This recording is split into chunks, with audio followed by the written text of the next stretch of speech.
Welcome to This Is Nothing New, the podcast where we get back to the basics and drop the trends. I'm your host, Michelle Gruning, and today we are diving into the concept of confidence. In every corner of the world, you hear people say, I wish I was more confident. I want to have more confidence. But it's way too vague. Confident in what? Confident how? So today I want to really break down the three most important types of confidence, I think. And they all impact you in different ways. They all are built from different places. Because a lot of times when people say they want to be more confident, they are really saying, I wish I believed in myself a bit more. And so we're going to talk about three types of confidence today. They are going to be skill confidence, situational confidence, and self-confidence. So the first one is skill confidence. Skill confidence is something that you gain through practice, through training, through experience. I think back to when I first started working in the special events industry. So technically, you could say I've been working in events since college. I worked on the intramural staff at Clemson University. Go Tigers, where we would put on big tournaments, and there was an element of event planning to that. I was also the head Panhellenic counselor for sorority recruitment at Clemson, Go Chi Omega, where I was in charge of dozens of what were called Pi Chis, which means Panhellenic counselor, as we oversaw all of the women that were rushing through the program to join a sorority at Clemson. And so that also involved event planning. But where I really got into it was when I was working at Walt Disney World. And I got involved with Festival Disney, which was this massive middle and high school choir and band competition. And my internship role was an event coordinator. So I was responsible for the actual execution of the events. And after Disney, I went and worked special events at a couple other places for another several years with weddings, galas, political events, fundraisers, proms, bar and bat mitzvahs, all of the things. And I bring that up in this area of skill confidence because I was not always really great at managing events. It was something I had to work at. There are going to be times when you are working in some type of special event, or even if you are volunteering at an event, or even if you're hosting a baby shower or a bridal shower for a friend or a family member. The more you practice the art of kind of executing events, the more skilled you become at it, the higher your confidence rises in those things. So if you are someone who never hosts parties at your home, who never volunteers to host events for big milestones for family and friends, and that's not shade, by the way. You do you. But if that's not something you typically do, and then you are asked to or voluntold to host some type of party, it can really pump up the anxiety because it's not something you're skilled in. It's not something you have practice in. So of course you would feel a little lack of confidence in that. And so throughout my decade plus that I was in special events, I got sharper, I got faster, and I got more intentional in my responses to crises. And let me tell y'all, there were plenty of crises, but my time in Disney's fairy tale weddings is a topic for another episode. So thinking about this idea of skill confidence when it applies to the special events industry, let's say. When I first started, I didn't know how to handle a drunk guest. I didn't know how to handle a flustered bride or groom. But the more I experienced it, the more confident I became in my skills to handle it. Now, let's say you could give two rat's asses about special events. Let's bring it back to something a bit more relatable for, I don't know, most people. Let's say exercise. Let's say running. I personally am not a runner. I don't care for it. But let's use running as an example because it feels like a pretty easy thing for people to grasp. So a lot of running technique, endurance, stamina, strength, it's a skill that you build. It's literal muscles that you build, but also metaphorical muscles with your mental fitness, your willingness to show up for yourself, all of those things. So the first time you step out onto a path to go for a run, your first time ever, you might suck at it. Unless you know you're my husband who is just naturally gifted at cardio. But you may suck at it. You may not be able to go very far. You may struggle. You may be breathing heavy, all of those things. But the more you show up for it, the more skilled you become, the longer you can go, the faster you can go, the more excited you are to actually do it because you're building that skill. Skill confidence comes from training. It comes from repetition, from consistency, from dedication, from discipline, from devotion. Skill confidence is something that you can continuously work on day in and day out. It's something that you can always improve. So for me, one of the things I'm really skilled at is public speaking, but I certainly wasn't always that way. It's something that I work at. It's something that every time I step off a stage, I give myself space to, one, celebrate myself because it's always a win, but two, reflect and figure out where I can improve. And through the act of reflection, when you are actually digging into the lessons that can be pulled out of your experience, that's when you give yourself an even higher level up to be able to increase those skills. So I talked about 3 types of confidence. That was the first one, skill. Now, the second one is called situational confidence. And situational confidence is in the realm where you don't have any experience, or at least you don't have any specific experience. So situational confidence is all about your ability to just figure it out on the fly.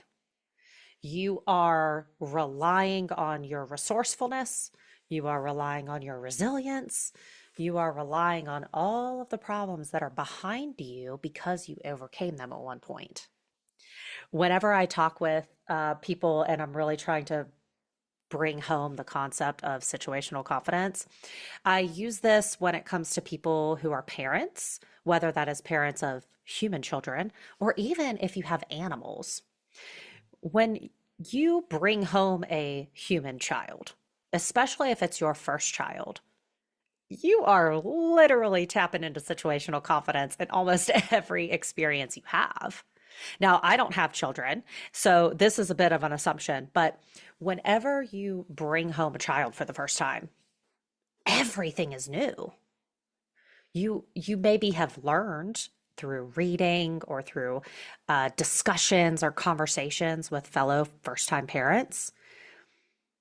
But a lot of times you just do not know what's going to happen until you live through it. And every one of you out there who has had children or you've brought home a new puppy or a new cat or whatever, when you enter into a new realm where you have no experience, that's all situational confidence, baby. You're figuring it out on the fly.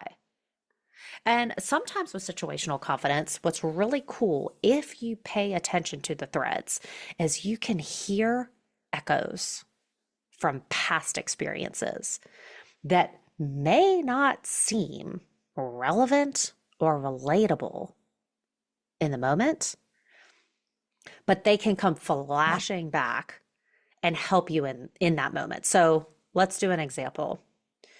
Back when I worked at Walt Disney World, one of the first things I did was I worked at Pinocchio's Village House in the Magic Kingdom, but that's within Fantasyland, just behind the castle.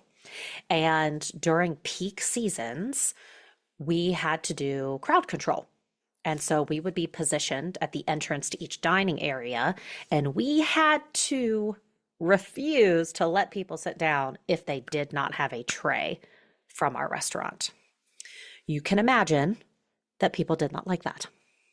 I got yelled at, I got screamed at, I got complained about. Somebody even handed me a tray full of vomit once, which really helped toughen up my skin back then.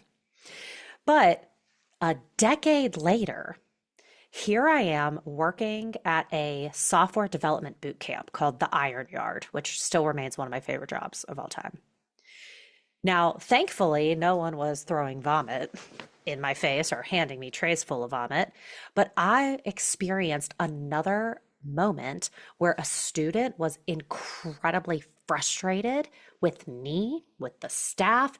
They didn't like how things were happening, they didn't like being refused, and I could hear the echoes coming back in. So, in that moment where I'm being shouted at by a student at this development boot camp, I could rely on some of my past experience also being shouted at because, spoiler alert, if you have never worked a frontline customer service job, I'm talking fast food restaurants, anything that deals with the general public at the grocery store. It could be at a gas station, at a concession stand, at a family entertainment center like a laser tag arena or a bowling alley. If you have never worked a frontline customer service job, I'm sorry, but you do not truly know what it means to be yelled at by a stranger. I digress. So, when I'm currently being yelled at by that person in the software boot camp, I can reflect back on all of the times that I had been shouted at, and I could tap into what can I do right now? I cannot solve what has already happened. That is in the past. I can't change the past. I can only figure out what to do moving forward. So I had to tap back into my skills of a decade plus in special events with high stakes, high pressure events. I had to listen for what wasn't being said. And in retrospect, I can see that that student was right. But in the moment, I didn't know that. So I had to tap back into my situational confidence that I had it, that I could figure it out. And maybe I didn't come up with the perfect solution, but I came up with the next right step. And sometimes that's all you need to do. Stop looking for the perfect plan.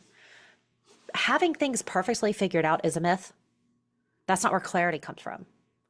Clarity comes from taking action. And so in those moments where your situational confidence is being stretched, it's all about what is the next right step you can take?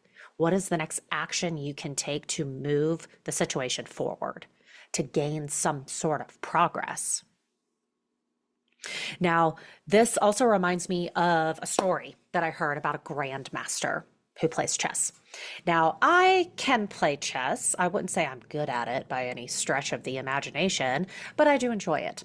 So there's a story about a grandmaster. He was playing in, one of those big parks like in New York City where there's just chessboards everywhere. A grandmaster himself was simultaneously playing 6 games, himself against 6 separate opponents. And he would walk up to the board, look at the board, make the next move, move to the next board. Look at the board, make the next move.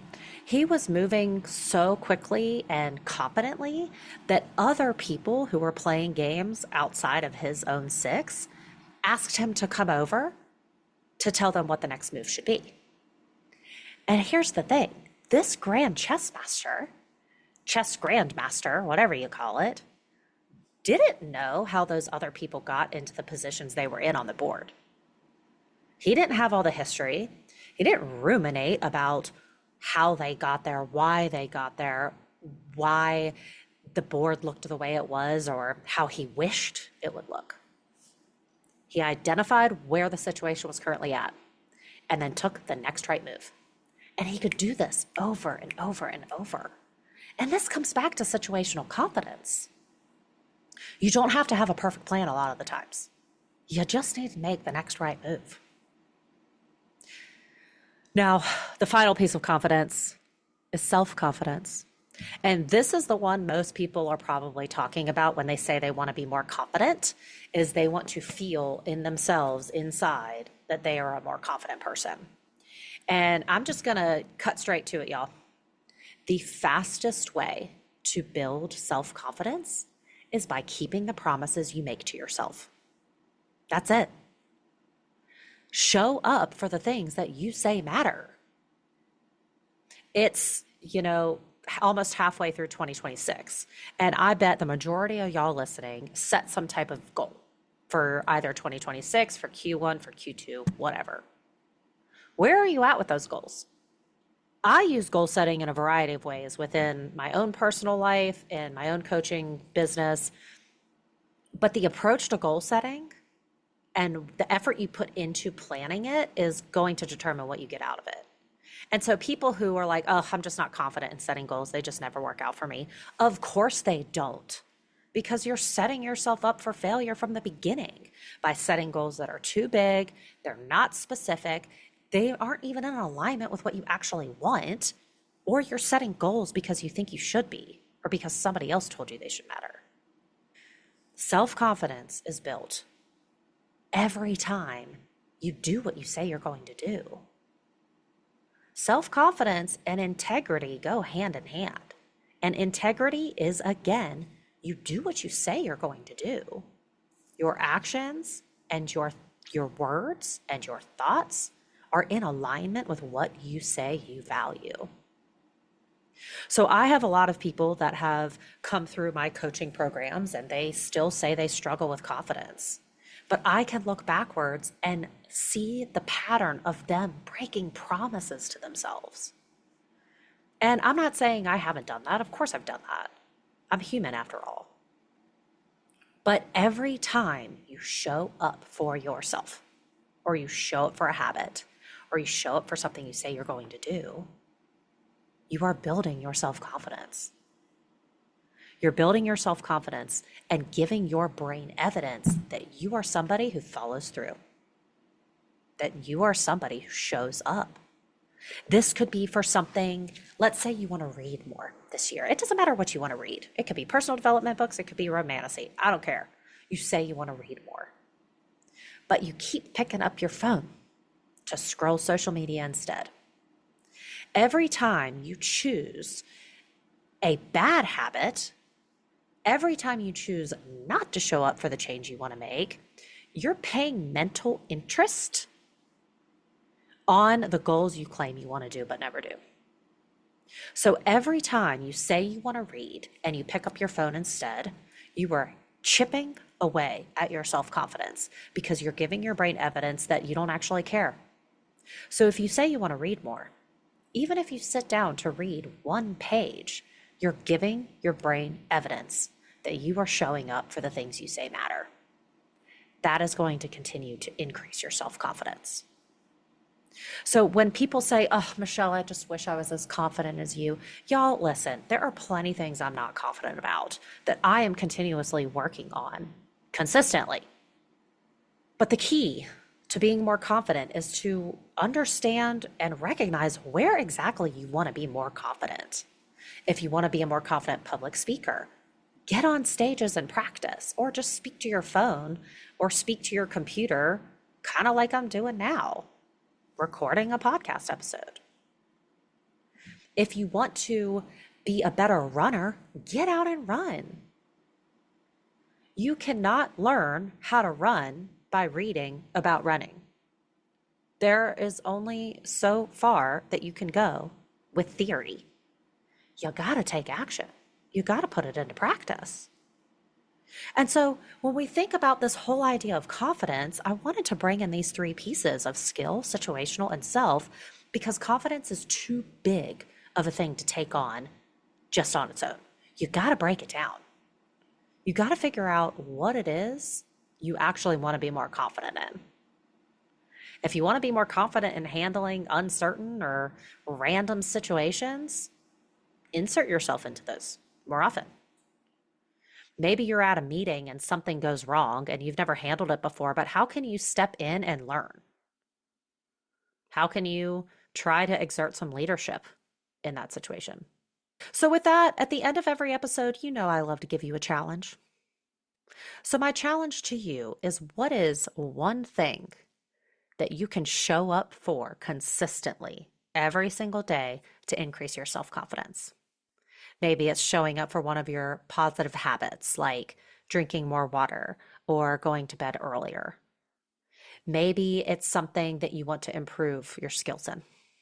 Doesn't matter what it is, but I challenge you to identify one thing that you can do every day to continue to strengthen your own self-confidence. Because it's all built step by step. And every step you take is taking you to a higher level. Now remember, everything we talked about today, this is nothing new. It's just a reminder to help you get back to the basics. I'll catch y'all next time.